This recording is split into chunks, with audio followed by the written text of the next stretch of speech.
Alors, si on se promène aujourd'hui à Kowloon Bay ou à Ngau Tau Kok, on voit quoi là? Des tours de bureaux, des zones résidentielles ultra denses. Oui, l'image classique d'une métropole qui tourne à plein régime. Exactement. C'est moderne, c'est efficace, mais j'ai ce sentiment que sous l'asphalte, il y a euh, autre chose. Une histoire bien plus ancienne. Ah mais c'est tout à fait ça. Ces quartiers, en fait, sont comme des livres d'histoire. Les pages ont été superposées les unes sur les autres. Et la toute première page, la plus fondamentale, c'est une transformation géographique, presque inimaginable. Inimaginable, hein. Oui, il y a une vieille expression chinoise qui dit « la mer s'est changée en champ de mûrier ». Ça évoque un changement si total qu'un lieu devient méconnaissable. Et c'est ce qui s'est passé là-bas. Précisément. Expliquez-nous ça, parce qu'on a du mal à se le représenter. C'est à la fois simple et spectaculaire. Il y a un peu plus d'un siècle, Ngau Tau Kok, dont le nom veut dire corne de bœuf, c'était un cap rocheux qui s'avançait dans la mer. D'accord. Et Kowloon Bay, c'était une baie, une immense étendue d'eau. Tout ce qu'on voit aujourd'hui, l'aéroport, les usines, les habitations, a été construit sur des terres prises à la mer. On est passé d'une baie à une plaine, littéralement. C'est ça. L'objectif de notre exploration aujourd'hui, c'est donc de creuser à travers toutes ces couches. On va déplier cette histoire en 5 chapitres à la recherche de trésors cachés. Des trésors que les guides touristiques ignorent complètement. Tout à fait, c'est une plongée dans ce qui fait l'âme de Hong Kong. La résilience, l'adaptation et cette mémoire enfouie juste sous nos pieds. Et en parlant de ce qui est enfoui, on commence littéralement sous terre, avec une découverte archéologique qui a tout changé. Oui, mise au jour un peu par hasard, lors de la construction du métro sous l'ancien aéroport de Kai Tak. C'est une histoire fascinante. Absolument. À partir de 2008, pour construire la nouvelle ligne de métro, la Sha Tin to Central Line, il a fallu creuser, et creuser profond. Et là, surprise! Grosse surprise. Les ingénieurs sont tombés sur quelque chose de totalement inattendu. Pas de la roche, mais les vestiges d'une colonie prospère. Datant de quand? De la dynastie Song, c'est-à-dire il y a près de 1000 ans. Attendez, une colonie entière? Pas juste quelques poteries. Une colonie entière, oui. L'échelle est stupéfiante. Les archéologues ont sorti terre 5266 objets. 5000! Oui, et plus de 3700 d'entre eux ont été jugés très importants. Ils ont trouvé des puits carrés parfaitement conservés, des fours, des tombes, les traces d'une vie très organisée. Mais c'est incroyable! Ça change complètement le narratif habituel sur Hong Kong, non? On a souvent cette image d'un simple rocher de pêcheurs un peu stérile avant les Britanniques. Ça change tout. Ça prouve que cette zone, bien avant de devenir un aéroport international, était déjà un carrefour, un lieu de peuplement majeur sur la côte sud de la Chine. Ça donne une profondeur historique folle à la ville. Absolument. Mais imaginez le casse-tête pour les ingénieurs sur place. Ah oui, Ils ont un chantier à plusieurs milliards de dollars, des délais à tenir, et soudain, ils tombent là-dessus. que fait-on dans ce cas? On arrête tout pour préserver le site, au risque de paralyser le développement de la ville. C'est le dilemme classique de Hong Kong, le passé contre le futur. Et la solution trouvée est un compromis vraiment intelligent. C'est-à-dire? La majorité des vestiges ont été documentés, scannés en 3D, puis préservés sur site. C'est-à-dire qu'on les a remblayés soigneusement pour les protéger. D'accord, on les a rendormis. Voilà. Mais pour quelques pièces maîtresses, ils ont voulu aller plus loin. C'est là qu'intervient cette idée de musée souterrain. Précisément. L'idée, c'était de ne pas cacher l'histoire, mais de l'intégrer au présent. Le meilleur exemple, c'est un puits de la dynastie Song, le puits J2, avec son canal d'Amledo. Et qu'est-ce qu'ils en ont fait? Ils l'ont extrait du site avec une précision chirurgicale, puis réinstallé, pièce par pièce, dans le hall principal de la nouvelle station de métro, protégé sous une immense verrière au sol. Donc, en attendant son métro, on peut littéralement marcher au-dessus d'un vestige millénaire. L'histoire n'est plus dans une vitrine, elle est sous nos pieds. C'est exactement ça. C'est fascinant. Du coup, le premier trésor caché, c'est la station de MTR Song Wang Tua elle-même. Ce n'est pas juste un arrêt de transport, c'est une galerie d'exposition permanente. Et ce n'est qu'un début, si j'ai bien compris. Oui, il y a un projet pour construire un vrai musée d'archéologie de la dynastie Song juste à côté, dans le parc.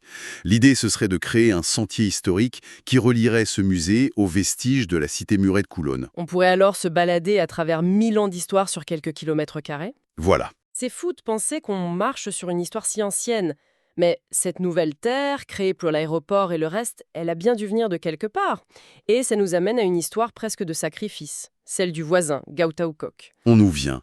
Pour créer cette plaine artificielle, il fallait une quantité astronomique de matériaux de remblai.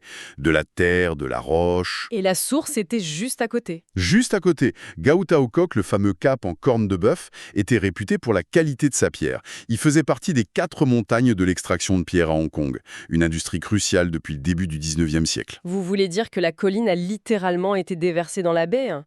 C'est... c'est difficile à imaginer. On pense que la géographie est une chose fixe, mais là... On parle de la déplacer à l'appel, oui.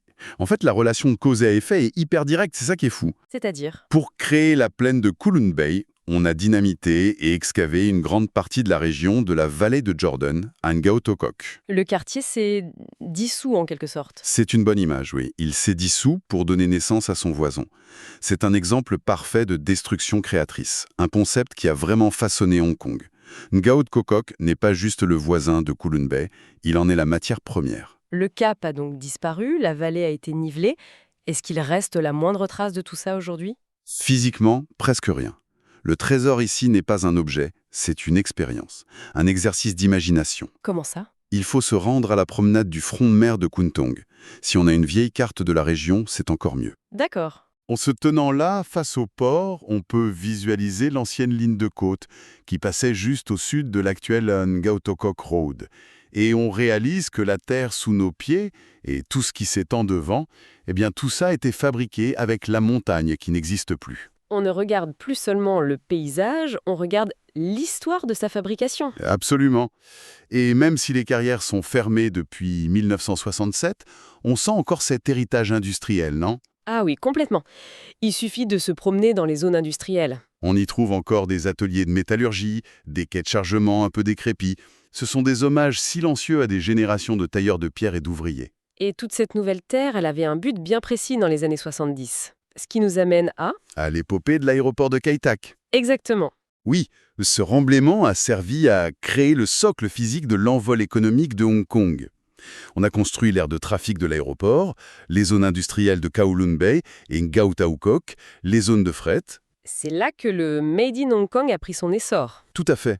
Et au centre de tout ça, il y avait Kai Tak. En 1974, pour accueillir les nouveaux gros porteurs, comme le Boeing 747, on a étendu la piste jusqu'à 3400 mètres. Une immense langue de béton qui s'avançait dans la baie. Mais ce n'est pas sa longueur qui l'a rendu légendaire, c'est son approche. Tous ceux qui l'ont vécu en parlent encore avec des frissons. C'était l'une des approches les plus difficiles et spectaculaires au monde. On l'appelait l'approche IGS. IGS, ça sonne très technique. Pour nous qui ne sommes pas pilotes, ça voulait dire quoi IGS? IGS, c'est pour Instrument Guidance System. C'était une procédure unique à Kai Tak. À cause des montagnes qui entourent Kowloon, les avions ne pouvaient pas s'aligner sur la piste de loin. Ah d'accord, Ils devaient donc voler vers une colline, la fameuse Checkerboard Hill. la colline en damier. Exactement, peinte d'un damier rouge et blanc pour servir de repère visuel.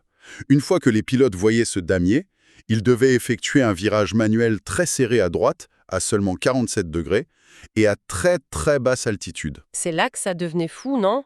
On avait l'impression de pouvoir toucher le linge qui séchait aux fenêtres des immeubles. C'est exactement ça. L'avion descendait presque au niveau des toits, puis piquait pour s'aligner sur la piste au tout dernier moment. C'était un test de compétence incroyable. Et cette Checkerboard Hill est devenue un symbole de l'ingéniosité hongkongaise finalement. Oui, face à une contrainte naturelle impossible, on invente une solution unique. L'aéroport a fermé en 1998, mais peut-on encore ressentir quelque chose de cette époque? Oh que oui. Le trésor caché, c'est de se rendre là où tout se passait. Le terminal de croisière de Kai Tak et la promenade du front de mer sont construits. Précisément sur l'ancienne piste d'atterrissage. Exactement. Il faut se tenir là, au bout de la jetée, regarder en direction des collines. Avec un peu d'imagination, on revoit ces 747 géants basculer sur l'aile, frôler les bâtiments et venir se poser à l'endroit exact où l'on se trouve. C'est la trace la plus vivante de cette bataille constante de Hong Kong contre ses propres limites. Tout à fait.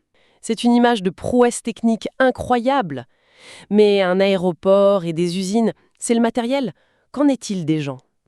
Où vivaient tous ces travailleurs qui ont fait du Made in Hong Kong une réalité mondiale? C'est une question essentielle. Le développement industriel n'est rien sans l'humain. Et ça nous mène à Ngaotokok, et plus particulièrement à l'expérience sociale des Garden Estates. D'accord. Quand Kwangtung a été désigné zone industrielle en 1954, il a fallu loger des dizaines de milliers d'ouvriers, vite et à bas coût. Les Garden Estates ont été l'une des premières réponses à ce défi. J'ai lu que les premiers résidents se surnommaient eux-mêmes les bœufs pionniers. Ça en dit long sur les conditions de vie. C'était un véritable travail de pionnier. Au début, le quartier était isolé. Ngaotokok Road n'était qu'une route poussiéreuse sans passage piéton. Les bus étaient rares. Les gens dépendaient des ferries. C'était un peu le bout du monde. Exactement. Mais c'est justement cet isolement qui a forgé une communauté incroyablement soudée et autosuffisante. Comment ça, autosuffisante? L'architecte du projet a eu une idée de génie. Il a intégré de très nombreux commerces au rez-de-chaussée des immeubles. Restaurants, coiffeurs, boucheries, épiceries, tout était là. Une mini-ville dans la ville? En quelque sorte, oui. Ils ont même transformé 10 appartements en dortoirs pour les ouvriers célibataires. Et une clinique a été ouverte par des sœurs de Mérinol. Ces commerces ont été construits avant même que tous les logements ne soient finis. Ah, donc ils ont servi de cœur battant à la communauté. C'est ça. C'est ce qui explique pourquoi on y trouve encore aujourd'hui tant de vieilles boutiques. Elles ne sont pas juste des commerces, elles sont les fondations de la communauté. Et c'est là que se coche notre 4e trésor, j'imagine? Tout à fait. C'est un voyage dans le temps. Il faut se balader le long de la rangée de boutiques des Gardens Estates, sur Naotaokok Road. On y trouve des lieux comme le Changwing Café. Le Shengwing Café. C'est un shashentang, c'est ça, non? Un café typique? Oui, et il semble figé dans les années 60. Mais c'est plus qu'un décor. Ils servent encore une cuisine traditionnelle avec le fameux wok hei. Cette saveur fumée unique du wok brûlant. C'est ça. Et surtout, à des prix de quartier. S'asseoir à une de leurs tables, c'est s'immerger directement dans l'atmosphère de la classe ouvrière qu'a bâti le Hong Kong moderne. C'est une expérience sensorielle. D'accord, on a donc cette couche communautaire très forte, héritée des années 60, mais aujourd'hui le moteur économique a changé. Kowloon East est en pleine mutation pour devenir le CBD2, le deuxième quartier d'affaires de la ville. C'est la grande question. Est-ce qu'on est en train de tout raser pour construire des tours de verre, bureaux et sécurité? La réponse est plus nuancée. C'est notre dernier chapitre de la série, la renaissance des bâtiments industriels. Certains ont été détruits, c'est vrai, mais beaucoup d'autres connaissent une seconde vie fascinante. Une cohabitation? Une cohabitation étonnante, oui. Au rez-de-chaussée, on peut trouver une petite usine de métallurgie qui fonctionne encore, et quelques étages plus haut, une librairie musicale pointue, une friperie branchée ou une boutique de whisky de collection. Qu'est-ce qui rend ça possible? Un mot, l'espace. Ou plutôt, le coût de l'espace. Les loyers dans ces vieux bâtiments industriels sont bien plus abordables que dans les centres commerciaux neufs. Ça crée une sorte d'espace pour respirer. Exactement. C'est vital pour les startups, les artistes, les artisans, tous ceux qui ne pourraient jamais se permettre une vitrine en centre-ville. Et il y a un exemple qui illustre ça particulièrement bien. Oui, la culture du café. Des rues comme Ung Tu Road sont devenues un secret de polichinelle pour les amateurs, un paradis pour les accros au café. Mais il faut savoir où chercher. Ils ne sont pas au rez-de-chaussée? Non, les meilleurs torréfacteurs sont cachés au 7e, 10e, 15e étage de ces blocs de béton gris. Le contraste est saisissant. Dehors, c'est le bruit des chariots élévateurs. On pousse une porte anonyme et on entre dans un havre de paix créatif avec l'arôme du café fraîchement moulu. Le dernier trésor est donc une sorte de chasse au trésor urbaine? C'est ça. L'itinéraire, c'est de flâner sur Ung Tu Road et Wai Yip Street. Il ne faut pas hésiter à entrer dans ces bâtiments à l'allure un peu brute. C'est là qu'on trouve ces cafés de spécialité, ces studios de design. On voit le métabolisme de Hong Kong en action? Parfaitement dit.